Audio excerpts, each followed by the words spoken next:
Abra sua Bíblia no livro de Juízes, no capítulo 6. O tema da mensagem de hoje é o medo e suas filhas. Diga comigo, o medo e suas filhas. Você nem sabia que o medo tinha filha, né? Sabia, senhor? Tem filha, um monte. Você vai saber hoje. Tem um monte de filha do medo que você conhece aí, você não sabia que tinha. Netinho, isso aí. Juízes capítulo 6, versículo 1. Porém, os filhos de Israel fizeram o que era mal aos olhos do Senhor, e o Senhor os deu na mão dos midianitas por 7 anos, e prevalecendo a mão dos midianitas sobre Israel, fizeram os filhos de Israel para si, por causa dos midianitas, covas que estão nos montes e nas cavernas e as fortificações.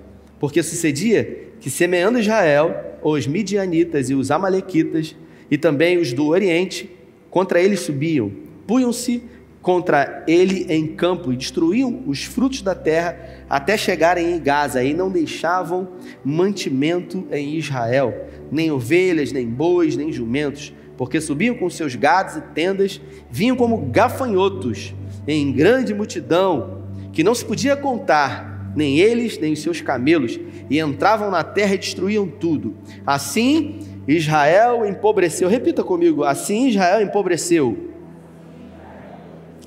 e muito, pela presença dos midianitas. Então os filhos de Israel clamaram ao Senhor, e sucedeu que, clamando os filhos de Israel ao Senhor por causa dos midianitas, enviou o Senhor um profeta aos filhos de Israel, que lhes disse: assim diz o Senhor, Deus de Israel: do Egito eu fiz subir, e vos tirei da casa da servidão, e vos livrei das mãos dos egípcios, e da mão de todos quanto vos oprimiam. Obrigado, Fabi. E os expulsei de diante de vós, e a vós dei a sua terra. Vou ler até aqui. Pai, essa é a tua palavra, e nós te pedimos que em graça o Senhor fale conosco, ministra aos nossos corações. Que o Teu Espírito Santo tenha acesso em áreas das nossas vidas que não permitimos revelar por medos, por inseguranças e por outros sentimentos que às vezes nos dominam. É o que nós te pedimos, Pai, que essa noite seja uma noite de libertação, para a glória do Teu nome, em nome de Jesus, amém. Esse contexto é o seguinte: o povo de Israel havia pecado contra o Senhor, e todas as vezes que o povo se voltava contra o Senhor, a Bíblia fala que eles pagavam uma consequência. Não é um castigo de Deus, é uma consequência, como Paulo escreveu lá em Gálatas 6, 7, ninguém faz Deus de bobo, ou de Deus ninguém pode escarnecer. Aquilo que o homem semear, certamente ele colherá. E assim, os filhos do Senhor fizeram o que era mal aos olhos do Senhor, e o texto que eu acabei de ler diz que durante 7 anos eles eram atribulados pelos midianitas. O povo de Israel plantava, e depois que estava na hora da colheita, os midianitas eles vinham e eles acabavam com tudo. Eles destruíam as plantações, eles roubavam o gado, todos os animais, eles matavam quem tivesse pela frente, e o povo de Deus se escondia, começou a se esconder. No primeiro ano foi muito difícil, eles reclamaram, pouco puderam fazer. No segundo ano eles se organizaram, mas os midianitas eles vinham como um enxame de gafanhotos. Sequer poderia se contar a quantidade de homens e de camelos que vinham contra eles. Então eles só podiam se esconder, e no segundo ano foi assim também. Com muita dificuldade eles começaram a temer, um sentimento de medo, de insegurança começou a dominar o coração do povo de Deus. Primeiro, segundo, terceiro, quarto, quinto, sexto, e também no 7º ano. Eles foram roubados, eles foram saqueados, eles se sentiram impotentes, diminuídos. Afinal, a fúria dos amalequitas vinha porque eles praticaram aquilo que era mal aos olhos do Senhor. O povo de Deus havia se voltado contra ele. Tudo que Deus sempre desejou para mim e para você é que nós possamos depender dele totalmente. Deus deseja que você dependa dele. Você sabe o que você quer e eu quero? É estabilidade. Por que a pessoa faz um concurso público? Porque ela quer ter garantia de não ser mandado embora, ganhar bem, não é isso? Você quer estabilidade, você quer segurança. Mas Deus nos chamou para a gente andar em segurança segundo aquilo que está diretamente ligado ao homem ou às nossas mãos. Deus nos chamou para depender dele. Nesse momento você diz amém. Então você deve depender do Senhor, amém? Porque quem confia no Senhor tem a certeza de que não vai faltar nada. Não vai faltar nada. Domingo passado você estava aqui, eu disse, e se? Não tem se. Deus deseja dependência. Por isso que ele, quando mandou o maná para o povo, ele falou, olha, todo dia vai ter, não precisa se preocupar. Do 6º para o 7º, você guarda, porque você vai descansar no 7º dia. Mas pode garantir que tem. O povo começou a guardar. E quando eles guardavam, estragava o maná. A gente sempre fica com medo. E se chover? Não, tudo bem que ele prometeu, mas chove, acontece alguma coisa, sei lá, o Senhor está resolvendo outras coisas. A gente sempre quer produzir um auto-sabotamento.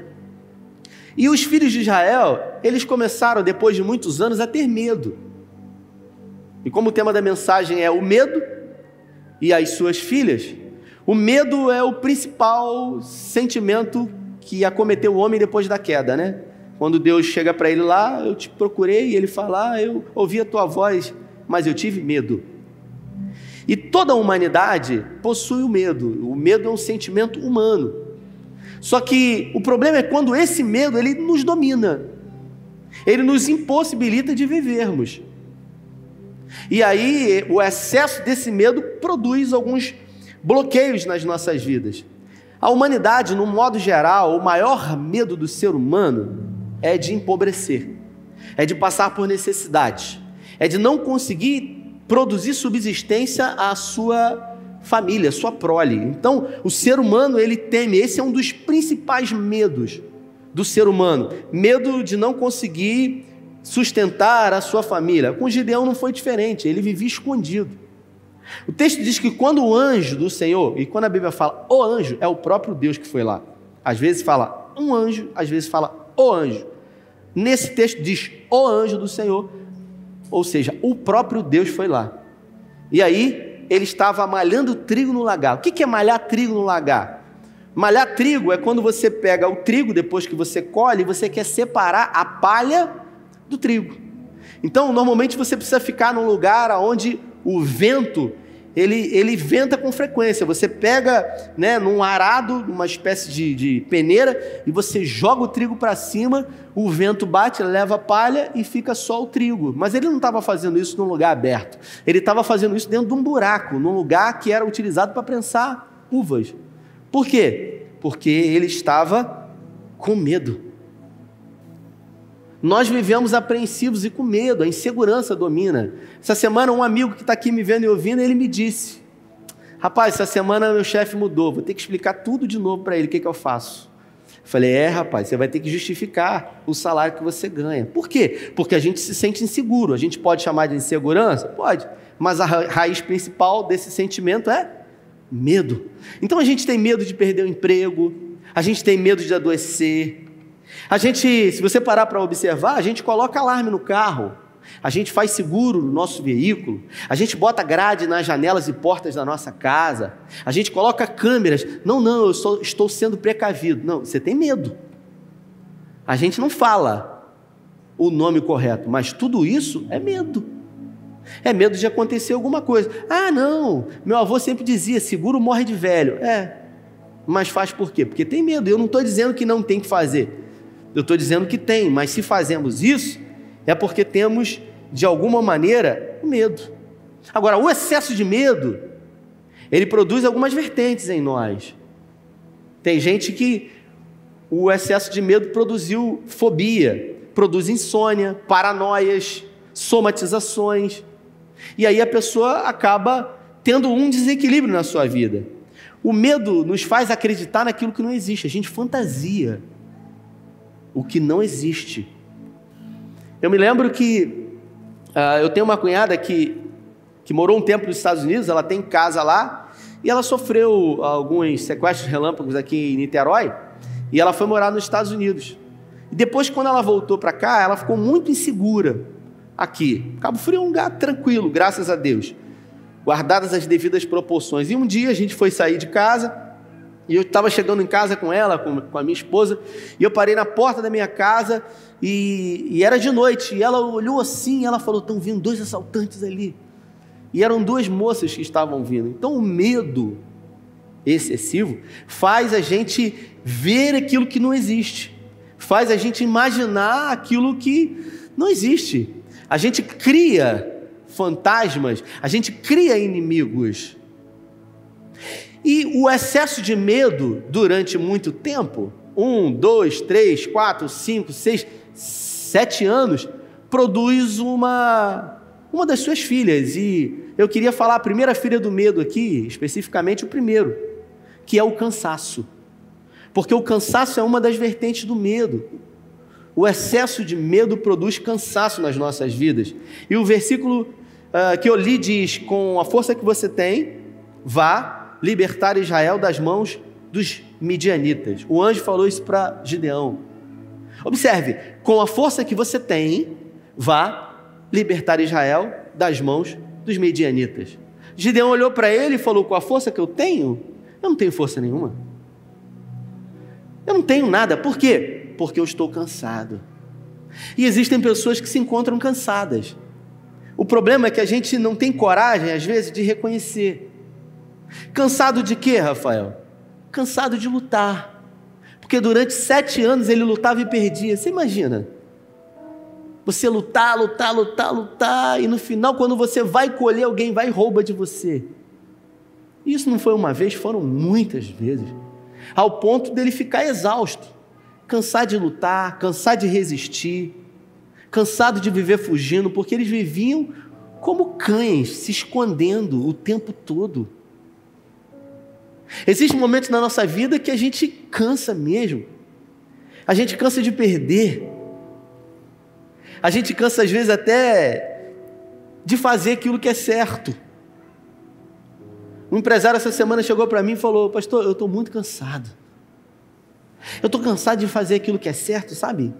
Pagar os impostos certinho. Eu estou cansado. Porque eu olho para o lado, eu vejo todo mundo prosperando. E eu vejo pessoas fazendo tanta coisa errada e eu fico fazendo o que é certo e o que eu ganho só dá para pagar as contas. Eu estou cansado. E é bom quando a gente consegue colocar isso para fora, dar nomes aos sentimentos que permeiam o nosso ser.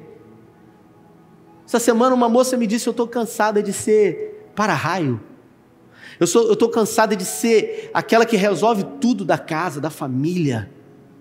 Qualquer problema na minha casa me procura. Eu estou cansado de todo mundo ter que vir em cima de mim, de ajudar todo mundo, de querer resolver o problema de todo mundo. Eu estou cansada. Um dia eu ouvi uma frase que uma pessoa me disse: Sidney, eu estou cansado de estar cansado. Porque quando o cansaço é físico, um fim de semana prolongado você dorme. Mas na alma, no espírito, na mente, dorme cansado, acorda cansado. Dorme 12 horas, acorda pior. Fim de semana prolongado, graças a Deus, vou poder descansar, né? Aí quando chega no domingo, vai começar tudo de novo amanhã. Nem lembra, pastor, que amanhã é segunda-feira. Meu Deus, tudo de novo. E a gente precisa aprender a discernir o nosso cansaço. A verdade é que, às vezes, a gente está até cansado de ser forte o tempo todo.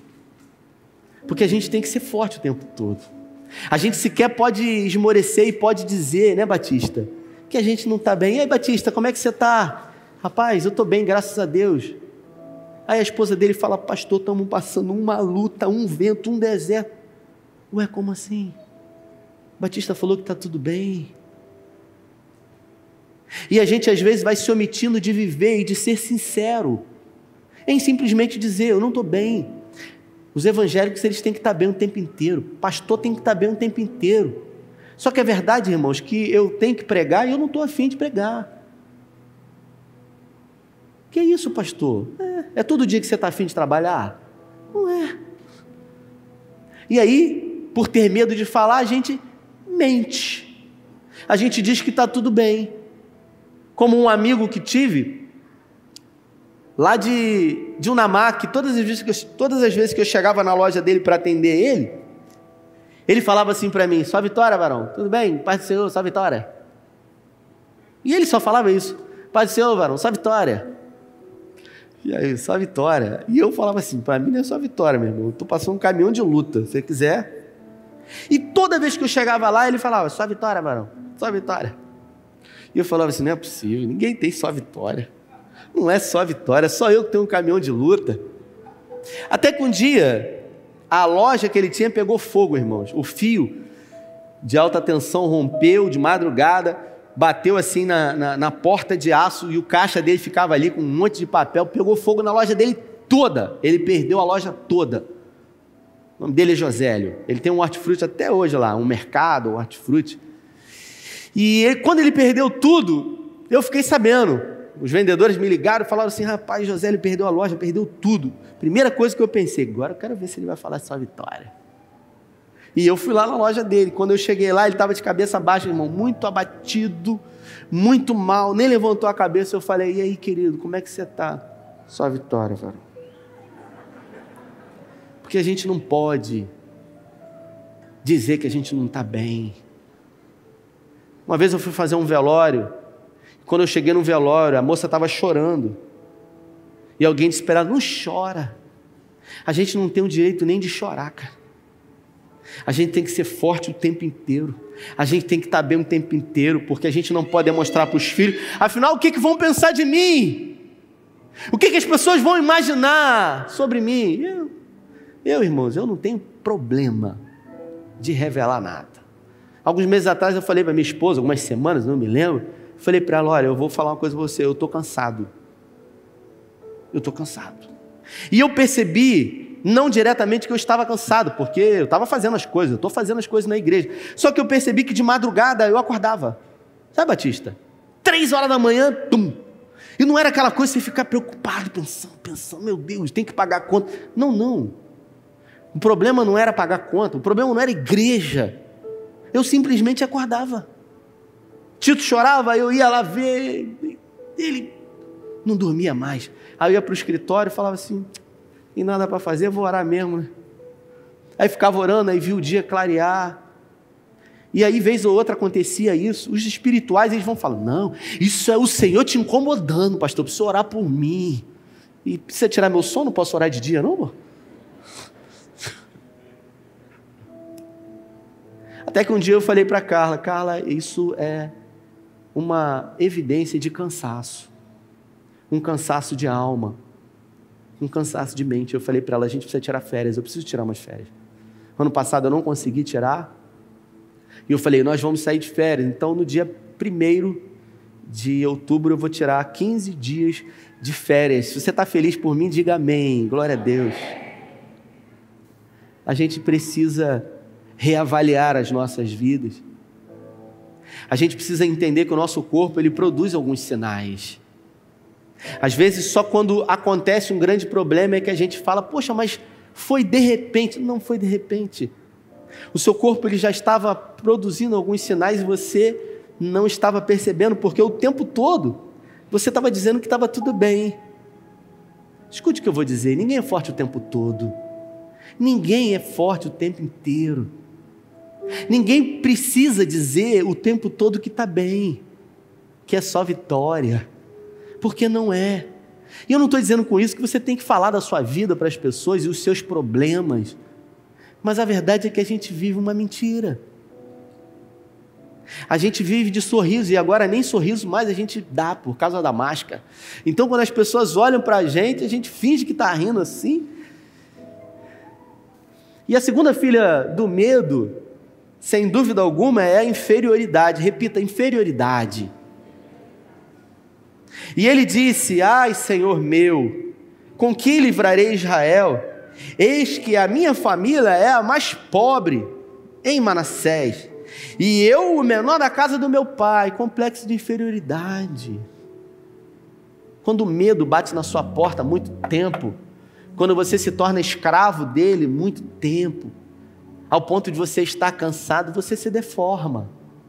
A visão que você tem de si mesmo, ela é alterada. Você olha para você e você já acha que você não vai conseguir, que você não é capaz. Escute isso.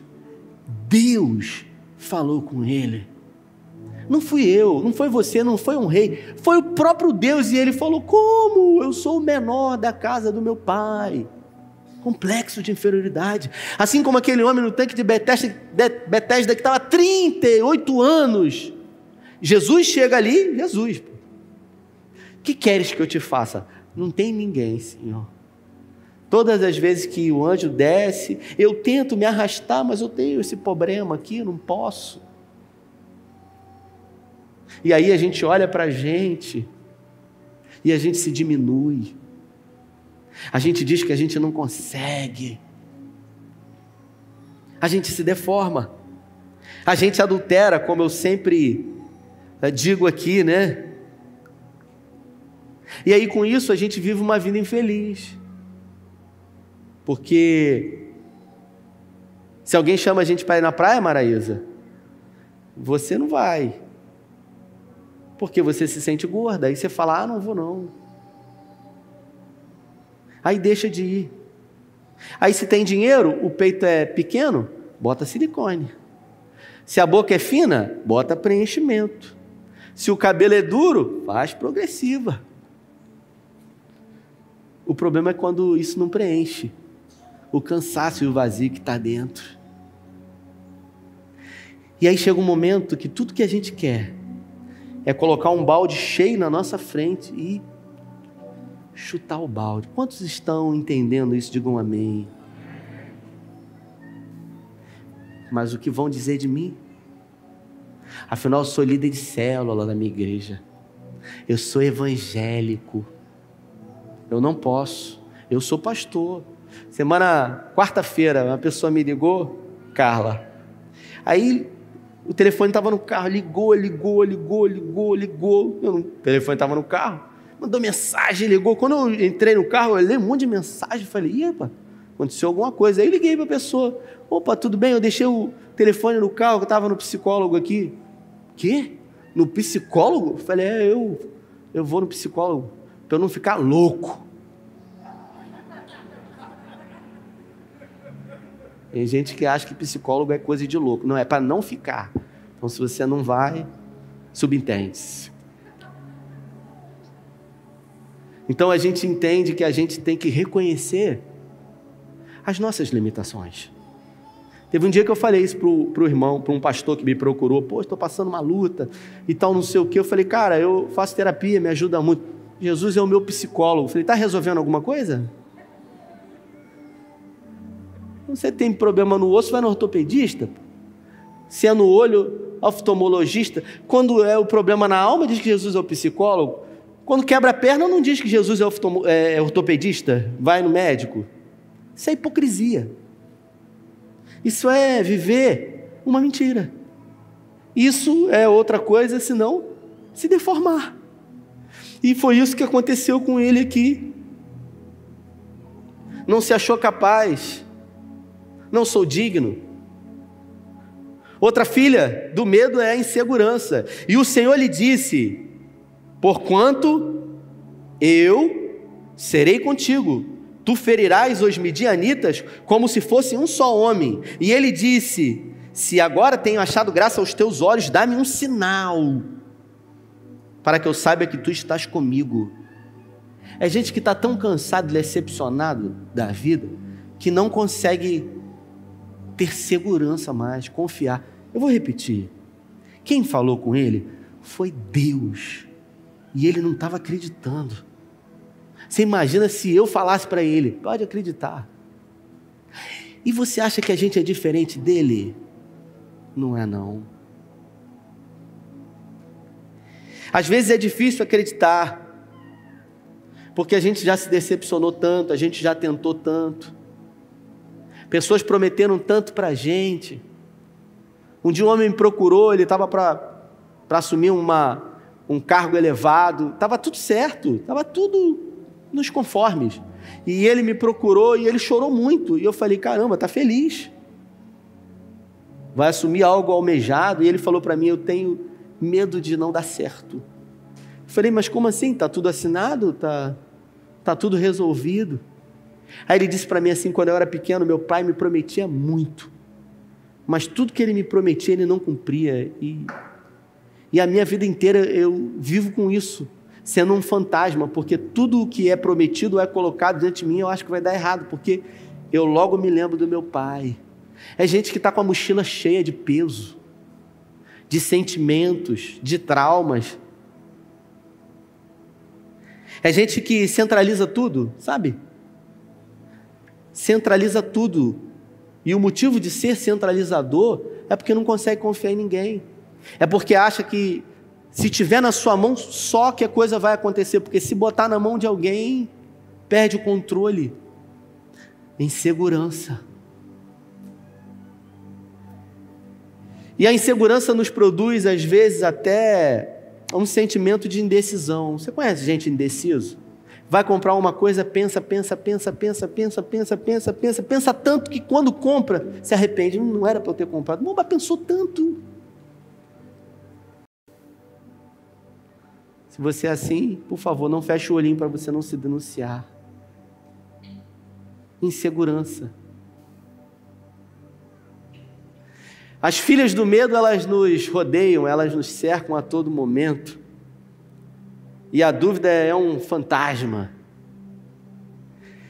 Outra filha do medo é a incredulidade. E disse Gideão a Deus: se há de livrar Israel por minhas mãos, como disseste, eis que eu porei uma lã numa eira. Você vê Gideão aqui, ele abusou da boa vontade do Senhor. E escute isso. Em nenhum momento você vai ver Deus falando para ele: que história é essa, rapaz? Está confiando em mim, não? Quem está falando sou eu. Estou prometendo, vou cumprir. Em nenhum momento você vai ver Deus dando um sabão em Gideão.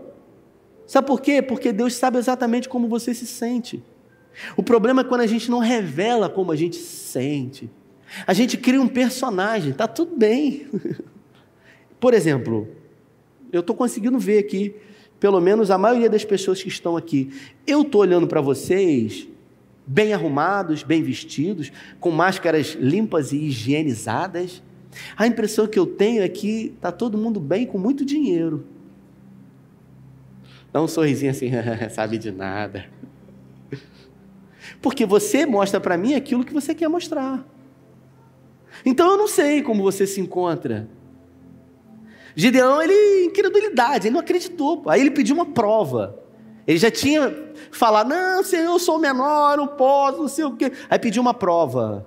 Pediu uma prova: Senhor, eu vou botar uma lã aqui, quero que ela fique seca, em volta molhada. Aí aconteceu. No outro dia: Senhor, me perdoa, só porque vai que foi sorte, vai que agora eu quero o contrário. Aí Deus foi e fez. Aí ele não consegue acreditar.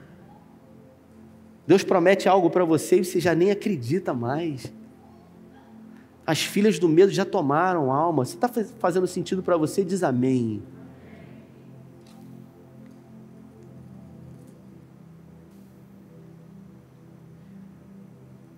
Segunda Timóteo 1,7 diz: porque Deus não nos deu espírito de temor, mas de amor, ousadia e moderação. Para vencer o medo, é fundamental que tenha-se moderação. Moderação, você sabe o que é isso? É equilíbrio. É você ter a capacidade de discernir de onde está vindo esse medo louco que domina você, que rouba você. Espera aí, cara, tem alguma coisa errada. Gideão, depois de fazer a prova da lã lá, um monte de vezes, depois de dizer que não ia, que não queria, mas Deus tranquilo ali. Deus não entra em crise, irmão. Quando você entra em crise, não você chora no quarto lá, sozinho, desesperado, aí suga, não pode, cai um cisco no olho, né? A gente sai assim mal do quarto de casa, e aí quando vai para a rua, chega na igreja, paz do Senhor. Igual um casal, uma vez que eu fui aconselhar, a mulher falou: pô, pastor, aperta um botão quando chega no estacionamento da igreja. um botão no carro chamado santidade, desce a santidade. Em casa é um demônio, né? Igual a história quando eu era novo lá na congregação que eu me converti, lá na Metodista, que o filho falou, né? Eu quero morar na igreja, pastor, porque aqui papai é uma benção. Em casa ele é um cão. Porque a gente acaba não discernindo os nossos sentimentos. A gente vê os nossos comportamentos, o trato com os filhos, com a mulher. Eu aprendi na minha vida que com pessoas sensíveis, para não chamar de problemáticas, que eu não vou chamar, com pessoas sensíveis eu não economizo na sinceridade. Uma vez veio aqui no meu gabinete um marido, desceu a mão na mulher, os dentes ficou tudo mole, cara roxa, uma confusão, aquela coisa, espancando os filhos, e o cara não era assim, e aí de repente, de um tempo, começou aquela confusão, aquela briga, aí passou na mão de um pastor, de outro, bateu aqui na igreja, aí a gente veio em tal lugar, foi em tal lugar, não sei o que, bateu no gabinete. Aí, entendi, ouvi a história toda, virei para ele e falei, filho, você já foi no psiquiatra? Ele falou, o quê? Tá me estranhando? Não sou doido não. Eu falei, mas vai ficar o seu comportamento, rapaz. Olha o que você está fazendo com seus filhos. Olha o que você fez com sua mulher, cara. É um psiquiatra, rapaz. Fazer exame. Testar suas taxas hormonais aí, deve estar tudo desajustado, cara. Passar aqui um amigo. Aí passei para ele. Falei, vai, não deixa de ir, cara. Você vai investir na sua saúde. Aí ele foi.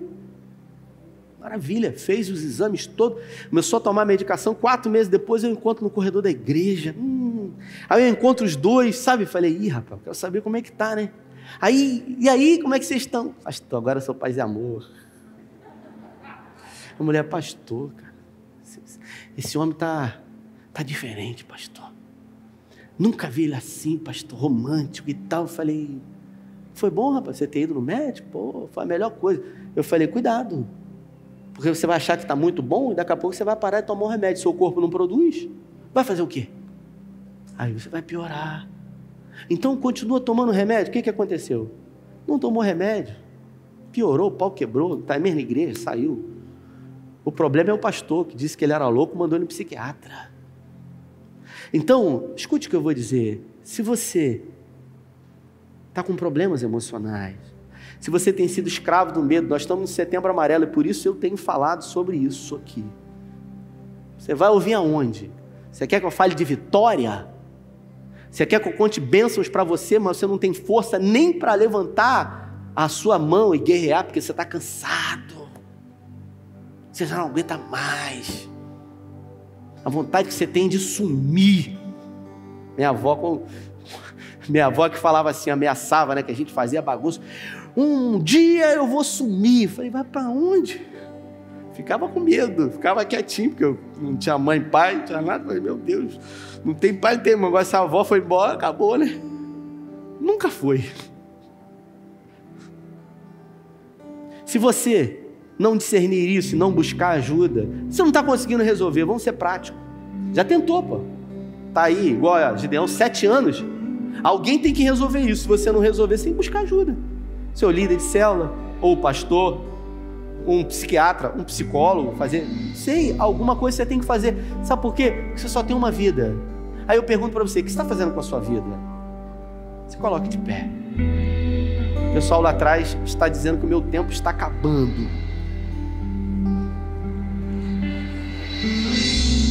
Jesus, ele disse, vinde a mim todos vós que estáis cansados e sobrecarregados, que eu vos aliviarei. Ele produzirá descanso na minha vida e na sua vida. Ele vai produzir descanso.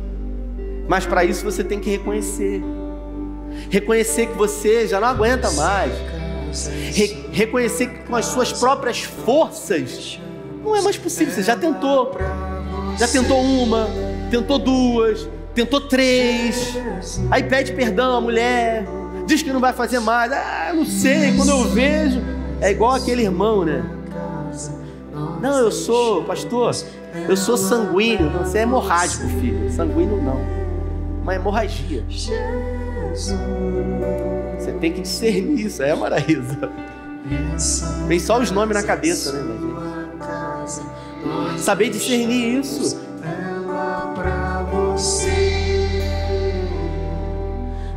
quero orar com você, você que entende que essa palavra é para você nesse tempo.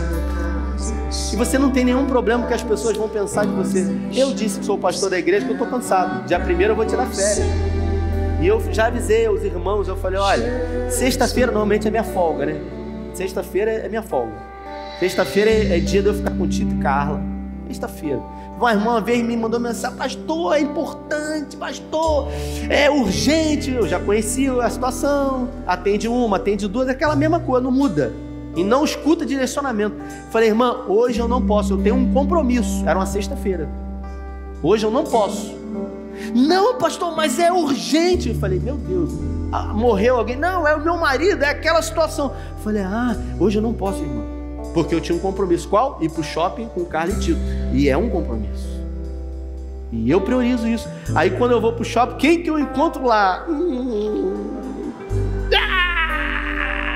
Minha orelha queimou.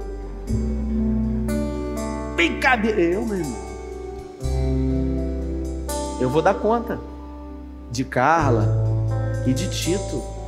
Então sexta-feira eu já aviso os irmãos, só se morrer alguém. Se não morrer, eu não vou, cara. Porque eu não morri pela igreja. Quem salvou a igreja foi Jesus, não fui eu. Então eu, como pastor, não posso somatizar. Tem um monte aí, cara, que fica pelo caminho. Você tem noção de quantos pastores desistem todos os dias?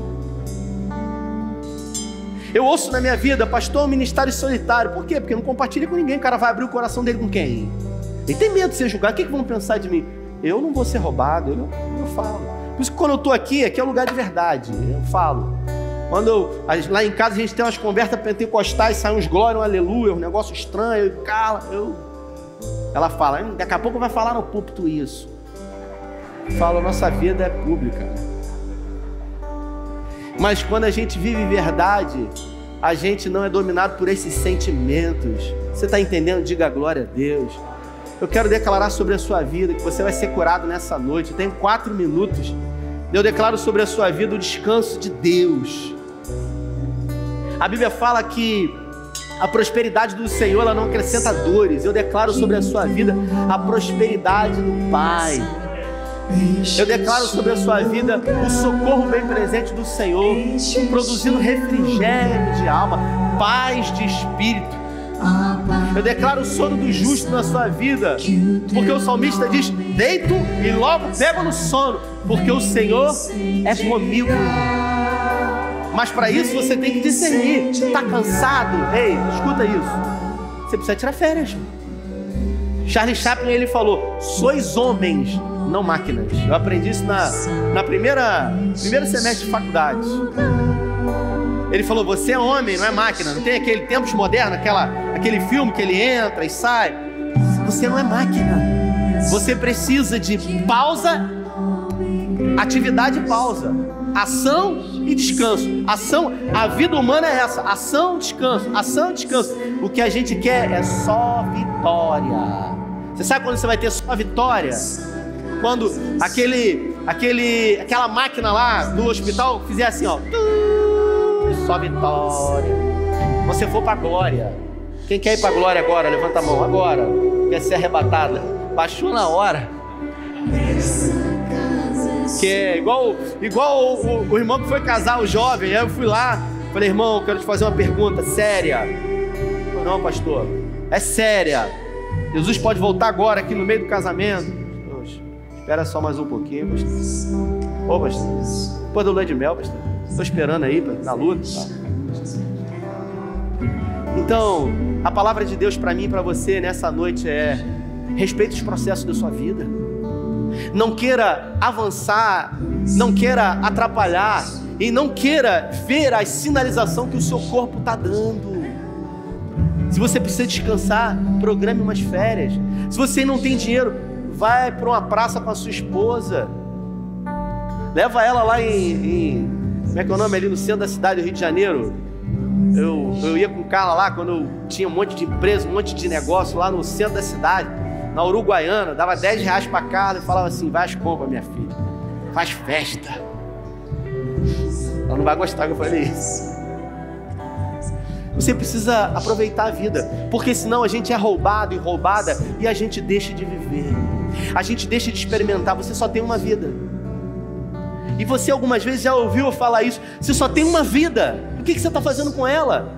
Brigando o tempo todo com a sua esposa, se afastando dos seus filhos, deixando de viver os melhores dias da sua vida na presença de Deus, na presença de irmãos. Estenda a sua mão para frente, eu vou orar por você. Nosso tempo está acabando, mas eu quero dizer para você que Deus não precisa de tempo para curar você. Deus precisa de liberdade, que você dê liberdade a Ele, para que Ele produza descanso na sua vida, para que Ele seja aquilo que você precisa. Pai, nós estamos aqui na Tua presença e nós queremos pedir em nome de Jesus que o Senhor interrompa agora todo o processo do medo e das suas filhas que nos dominam, que nos aprisionam, que nos fazem mal, que nos roubam de nós mesmos. Insegurança, incredulidade, frustração, pavor, pânico, medo. Pai, em nome de Jesus, nós não queremos mais viver uma mentira, dizendo que é só vitória, quando muitas vezes o casamento está mal, a vida familiar está mal, a empresa está mal. Nós queremos ser verdadeiros diante do Senhor. E por isso pedimos, Pai, em nome de Jesus, venha de encontro às nossas petições. Produza em nós aquilo que nós mesmos não podemos produzir. Nos dê, Pai, a sabedoria que o Senhor deu a Salomão. Nos dê a fé que o Senhor deu a Abraão. Nos dê o coração que o Senhor deu a Davi. Nos dê a oportunidade, um despertar de vivermos uma vida que vale a pena ser vivida. Nós queremos declarar que ainda em 2020 viveremos os melhores dias das nossas vidas para a glória do Teu nome. Nós repreendemos o mal, nos guarde, nos livre do inimigo das nossas almas. Hoje é domingo, o primeiro dia da semana. O Senhor guarde a nossa entrada, guarde a nossa saída, guarde os nossos filhos, nos esconda na concha das Tuas mãos. É o que nós te pedimos em nome de Jesus. E que ainda, Senhor, nesse mês de setembro, o Senhor nos surpreenda extraordinariamente e que nós possamos dizer que só o Senhor é Deus. É assim que oramos, com fé, agradecidos em nome de Jesus. Você pode aplaudir a Ele. Você pode aplaudir a Ele. Uma excelente semana para você. Deus abençoe. Apareça, que o Teu nome cresça, enche este lugar.